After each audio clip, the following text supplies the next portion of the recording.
બાળકો હોય કે યુવાન કોઈ પણ ફિલ્મ જોઈએ તો તેની એક્ટિંગ કરવા લાગે છે.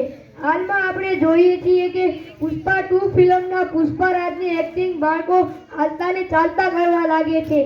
એવી જ એક્ટિંગ કરી હસાવવા માટે એક નાટક લઈને આવે છે અમારી શાળાના વિદ્યાર્થીઓ, જેનું નામ છે પુષ્પરાજ ઝુકેગા નહીં સાલા. તો ચાલો નિહાળીએ નાટક. ગોવિंदભાઈ એકતાની વાત કરતા એક શેર યાદ આવે છે कि यहाँ चेहरे नहीं इंसान पढ़े जाते हैं, यहाँ चेहरे नहीं इंसान पढ़े जाते हैं, यहाँ मजहब नहीं ईमान गढ़े जाते हैं. भारत ही एक ऐसा मुल्क है जहाँ में भारत ही एक ऐसा मुल्क है जहाँ गीता और कुरान एक साथ पढ़े जाते हैं.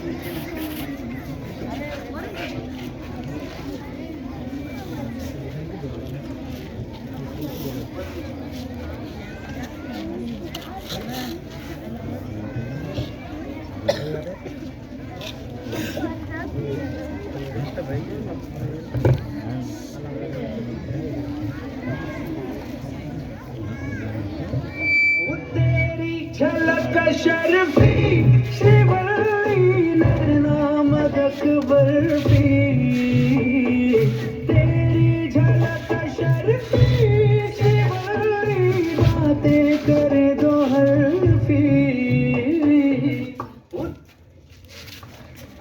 ઓહો મગન, આવો સગન. કેમ છે ભાઈ? કઈ દુનિયામાં કેટલા દિવસથી દેખાતો નથી? હું તો મુંબઈ ફરવા ગયો તો. મુંબઈ પરીક્ષા આવે છે ને તો તું મુંબઈ ફરવા ગયો? પરીક્ષા આવે અને જાય, ટેન્શન લેવાનું જ નહીં, ખાઈ પીને મોજ જ કરવાની. આગલા પરીક્ષાનું રિઝલ્ટ તને ખબર છે ને? તારા બાપા અને તારા સાહેબે કેવું માર્યું હતું? ઓય આવો માતું રોજ ખાઉં છું. ચાલ આ બધું મૂક, મને કહે કે તારા બાપા અને તારા ઉપર કેટલો વિશ્વાસ? મારા બાપા ને મારા ઉપર એટલો વિશ્વાસ કે પરીક્ષાનું રિઝલ્ટ ના આવે ને ત્યાં સુધી જૂના ચોપડા વેચવા જ ન દે. ખબર છે કે આ ભાઈલાનું રિઝલ્ટ કેવું આવવાનું છે.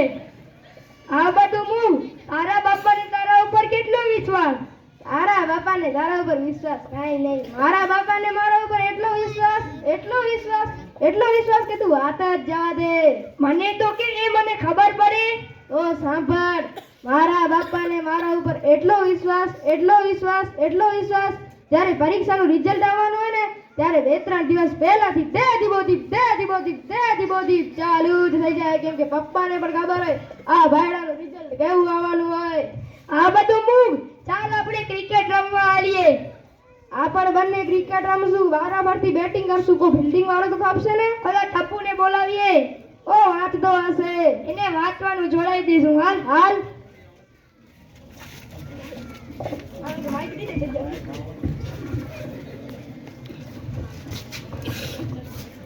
ઓહો ટપુડા, શું કરે છે?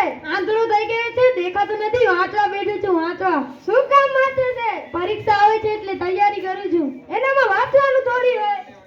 તને તો ખબર જ છે મારા બાપાનો સ્વભાવ કેટલો ગુસ્સાવાળો છે. મારો બાપા કેવો શાંત છે, રોજ દાદી બોધી ચાલુ જ છે. એમ ન ચાલે. આપણા બાપાએ કઈ કીધું રાખે, આપણા સાહેબે કઈ કીધું રાખે, આપણે એનું કરવાનું જ બીજું. બાપાને મૂરખ બનાવતા હોવું જોઈએ, મૂરખ. એમ ન ચાલે. સુન ટાપુડા, સુન છગનિયા, જિંદગીમાં એક જ વાત યાદ રાખવાની, આમ જો ઝુકેગા નહીં સાલા.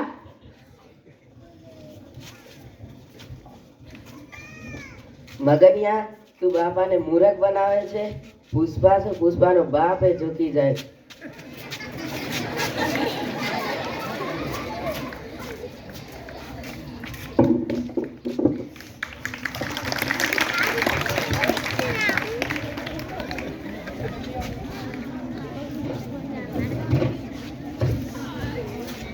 ખૂબ સરસ મિત્રો, નમસ્કાર.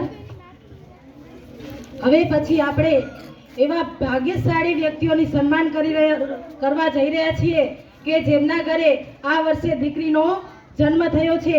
એવા ભાગ્યશાળી માતા પિતાઓ અને દીકરીઓનું સન્માન કરવા જઈ રહ્યા છીએ. મિત્રો, ભગવાન દીકરી જેના ઘરે આપે ને એ તો ભાગ્યશાળી છે, કેમ કે જેના ઉપર ભગવાનને વિશ્વાસ હોય ને એના ઘરે જ ભગવાન દીકરીનો જન્મ આપે. ભગવાન જ્યારે દીકરાનો જન્મ આપે છે ને ત્યારે દીકરાને કહે છે કે જા તું તારા બાપને મદદ કરજે, પરંતુ જ્યારે દીકરીને જન્મ આપે છે ને ત્યારે ભગવાન દીકરીને કહે છે કે જા તારા બાપને હું મદદ કરીશ, તારા પપ્પાને હું મદદ કરીશ.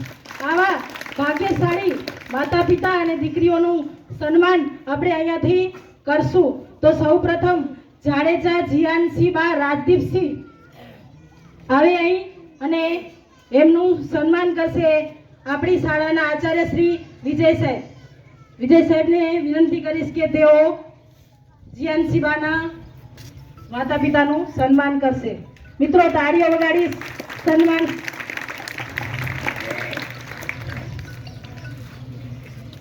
ત્યારબાદ ભાનુશાલી જીયાનસિંહ સતીશભાઈ, આમના વાલી અથવા પરિવારજનોમાંથી કોઈ પણ હોય તો તે સન્માન સ્વીકારવા માટે અહીં આવશે.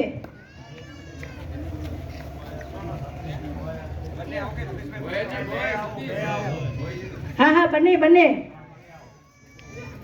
માતા અને પિતા બંનેનું સન્માન જ છે. અહીંથી બંને આવે. હા,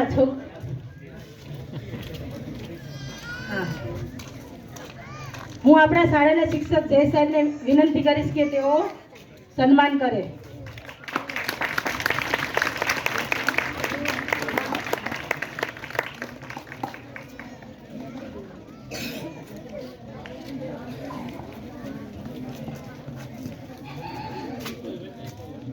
ત્યારબાદ પટિયાર અફરોઝબાનું કાસમના કોઈ પણ પરિવારજનો હોય તો સન્માન સ્વીકારવા માટે આવશે.